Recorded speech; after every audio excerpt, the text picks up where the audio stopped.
مجھے بتاؤ تم میرے نبی کے ساتھ کیا کر رہے ہو؟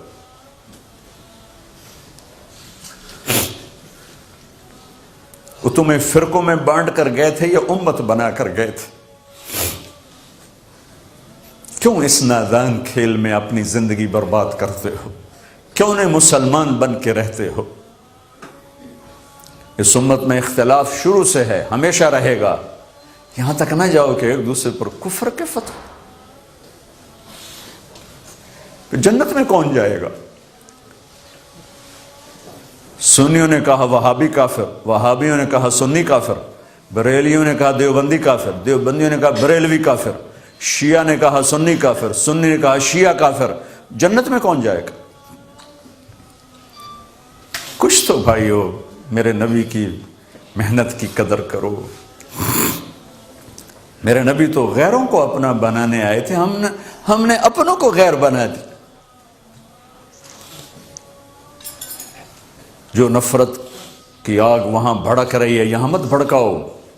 جاؤ میرے دیس میں دیکھو کتنے سر کٹ چکے، کتنے سہاگ اجڑ گئے، کتنی مائیں بے آسرا ہو گئیں، کتنی جوان بیٹیوں کی مانگ ویران ہو گئی۔ کیا اسی کا نام اسلام ہے؟ اسی کا نام عشق رسول ہے؟ اسے وہ دین کہتے ہیں؟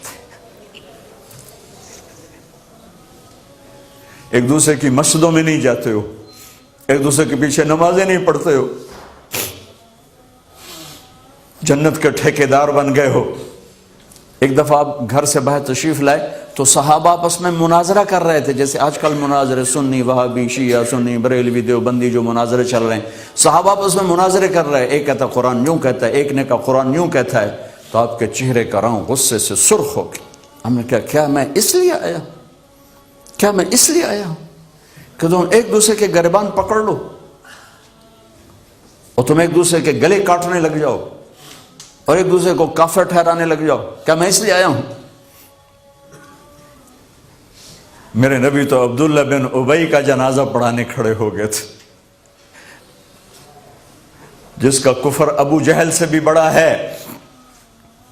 ابو جہل اوپر کی دوزخ میں، عبداللہ بن ابی سب سے نیچے کی دوزخ میں ہے۔ ان کے بیٹے آئے، یا رسول اللہ میرا باپ مر گیا ہے، اپنا کرتا دے دیں گے میں اس کو کفن دے دوں؟ ہم نے کہا لے لو۔ کرتا اتار کے دے دیا۔ آپ کہتے بدبخت منافق، دفع ہو جا، دے دیا۔ کہ یا رسول اللہ آپ جنازہ پڑھائیں گے؟ کہاں پڑھاؤں گا۔ باقی منافقوں کا تو کسی کو پتہ نہیں تھا سوائے اللہ کے نبی کے، لیکن عبداللہ بن ابی کا منافق ہونا تو سب کو معلوم تھا۔ آپ جنازے کے لیے عمر سامنے آ گئے، یا رسول اللہ یہ کون ہے؟ کہ مجھے پتہ ہے کون ہے، تو آپ اس کا جنازہ کیوں پڑھا رہے؟ کہ شاید اللہ معاف کرتا۔ کہ عمر پیچھے ہٹ جا، مجھے پتہ ہے یہ کو، میرے اللہ نے کہا ہے تو ان کے لیے دعا کر یا نہ کر، میں معاف نہیں کروں گا، میں کرتا ہوں شاید اللہ معاف کر دے۔ پھر فرمایا کہ میرے اللہ نے کہا اگر تو 70 دفعہ بھی ان کے لیے دعا کر تو میں معاف نہیں کروں گا۔